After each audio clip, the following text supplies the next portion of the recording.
We're going to pass through some rough terrain. There's still some headwinds that are coming at us. Nope.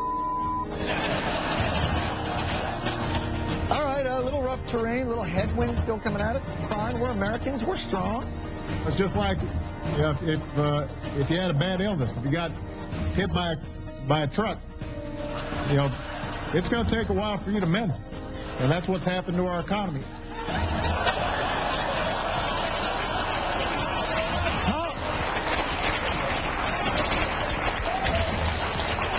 We go from there's a little bit of headwind to we got hit by a truck.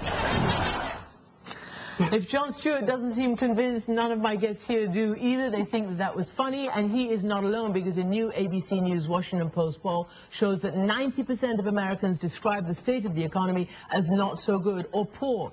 What's more, 57% believe the economy has not even started to recover. No surprise, look at this. You can see here how long it took the jobs picture to improve after previous recessions over the past 36 years. Now, fast forward to the current crisis, job loss has been deeper and longer lasting. If job growth continues at this pace, it could take until 2016 to return to pre-recession levels of employment. So how do we jumpstart this process? Joining me now, Republican Senator Richard Shelby of Alabama, the ranking member of the Senate Banking Committee, Robert Reich, the former Clinton administration Labor Secretary and current professor at the University of California at Berkeley, and once again, ABC's Jon Karl.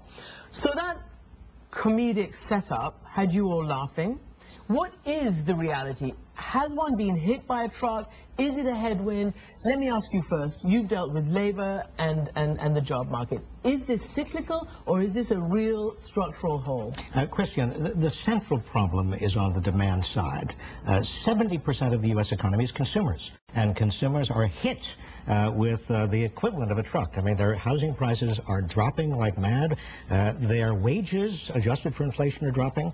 Their jobs are disappearing, and almost everybody knows somebody or has somebody in their own family or themselves are worried about losing a job. Under these circumstances, consumers are pulling in. They are not spending. And if they're not spending, then jobs are not going to be created. There has got to be, in fact, the jobs program we need is a way of putting money back in people's pockets and creating jobs even directly, if necessary. So we sort of know, but is there a plan? Is there a plan to get Americans back to work? Not long term, but now. Well, I believe that stimulus basically doesn't work for the most part. We've tried that. I think what we've got to do is create the conditions. Tax reform, which we could do, and we haven't. Incentives for manufacturing. We've lost millions of jobs in manufacturing. And say this is a new day. We've got to do it. We've got to be buoyant about where we're going. We've got to grow this economy. The market grows the economy. Government, we've grown the government, but we haven't grown the economy, and we better be mindful of that. You're shaking your head. You know, obviously the debate right now is about how much government intervention. Even people who don't want to see governments intervene say that sometimes that's what a government has to do in an emergency. Look, Christian, I deeply respect the senator and the senator's position, but it's just sheer logic. When consumers and private sector investors are pulling in, because there is not enough economic activity, because consumers are scared, because consumers are 70% of the economy, then government has got to fill the gap. I mean, we've done this for the last 75 years. But look what we've tried. I mean, look what the administration's tried. We've done $800+ billion in economic stimulus.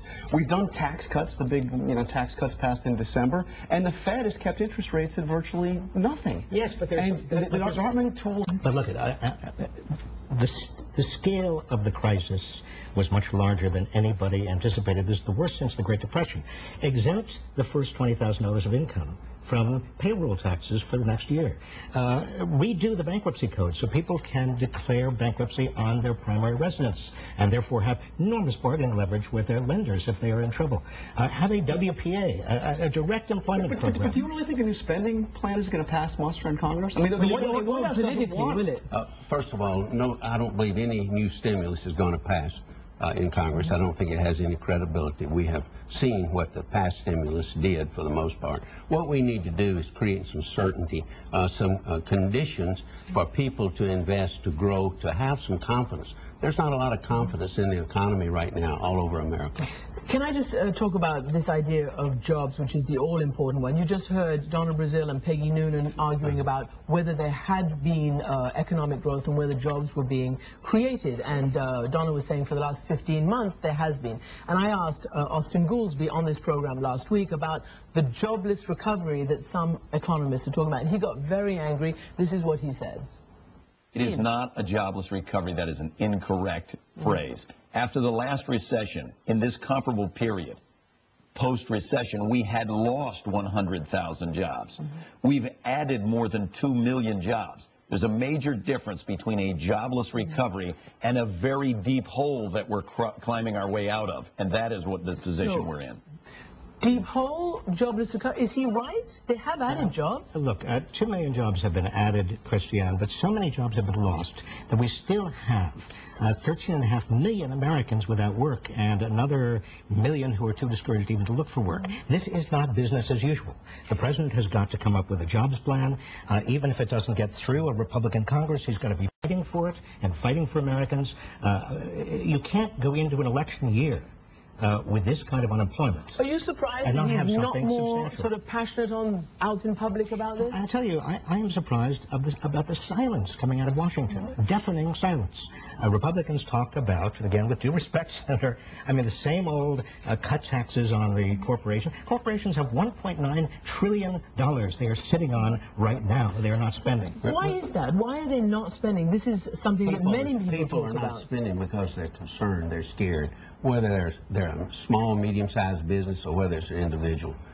They see the real numbers out there, not numbers that people are hyping on either side of the aisle, but the real numbers. They see anemic growth, and they see maybe problems in the future for their children. So that's why they're not spending, and why, and also a lot of uncertainty in America. There's a lot of money in being on the sidelines right now. It could be invested, but we need certainty for investment. We need regulations that we know that are going to be there, or fewer of them. We need a tax policy that means something. I mean, a lot of that uncertainty is coming from Congress and from the White House. I mean, there's uncertainty about, are we going to default on our debt? Where's the debt ceiling cut? And that's all consuming right now. There's uncertainty about taxes. Are the tax cuts going to be renewed, or are we going to have to see tax increases to pay for all this debt? There's even uncertainty on the health care bill. I mean, is the Supreme Court there is that going to overturn it? But look at the deficit fight. The deficit is important over the long term.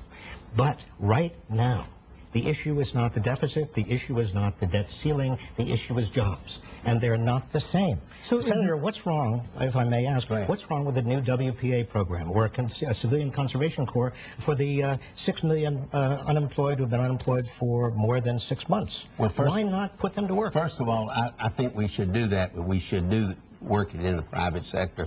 WPA did not bring us out of the depression, the war did. We look back at the stimulus, nearly $1 trillion gone down the drain. We've got to create the conditions of certainty to get people to have confidence to create jobs. But the war brought us out of the Great Depression because of that spending. 120% of the national economy. You've also got an issue, obviously, that those who are producing and manufacturing are doing so not necessarily having to hire more workers because of the increasing technologization of the workforce. A, is that going to be a structural problem going forth? And B, is this 8% or 9% the new normal of unemployment in this country? Christiane, there is a deeper structural problem. Even if you did all of the necessary stimulus and spending and had an exemption program for the first $20,000 of income from the payroll tax, did the WPA, you still have a deep structural issue, and that is when so much of the nation's income and wealth now go to the top 1%. The vast middle class doesn't have enough purchasing power to keep the economy going, and we can't rely only on exports. Now, that's going to take time to do something about. I hope Republicans are as concerned about inequality of income as some of the rest of us, but we're not going to get it by lowering tax rate or marginal taxes on the rich. We have to do the opposite.